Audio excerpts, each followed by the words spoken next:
Nice to see you back. How are you, sir? I'm good, man. I'm good. Awesome. Got my water. I'm good. There you go. This new album called Recovery. I want to get just a few words about the making of this record. You know, about how long it took, and you know, how was it an enjoyable experience for you? Would you rate the enjoyment of it compared to your previous records?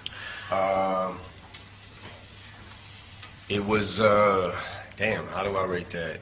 It was definitely a fun album to make. It was one of them things where it felt like a breath of fresh air to get so many different tracks, different sounds from everybody, and be able to make a record, and also to, you know, thinking outside the box, being able to go outside the box and just get different tracks and things like that. It was definitely fun, man. I felt like I got a chance to experiment with, you know, play around with different flows and things like that, you know, because I've always been, I think, the type of artist that just does whatever the beat's telling you to. But instinctual.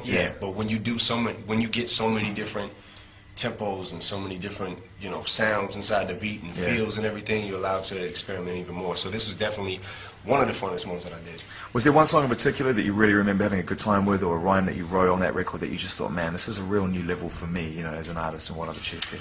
I don't know about that. I feel like every record was fun for me to make. You know, if it wasn't, I guess I wouldn't have did it. Yeah, that's true. I mean? Yeah. The records that weren't fun for me to make probably came out that way. It probably sounded like it, so they probably didn't make the album. I heard you say that before, actually, that you sort of felt like you were at a point in your life where you could look back on your back catalogue and what you've achieved and feel like that maybe you undersold yourself as an artist or your talent with a few records, you know? At what point did you come to that realization? That I undersold? Well, yeah, that you made records that you thought weren't necessarily like up to your own standards, you know? Oh, definitely. There was records that I felt like there was a long period, you know, a good 4 or 5 year period where I felt like I definitely gave the public a lot of subpar material. You know what I mean? There was a lot of It's a shit, huge man. moment of clarity, though, for an artist. Most people go through their whole lives without realizing that, you know? Yeah, I mean, you know, there's a lot of work that I can look back and be proud of, and there's also a lot of work that I feel like, fuck, man, what the fuck was I thinking when I did that? What's coming up next for you, real quick, before I let you get out of here and get on your plane, man? What's happening?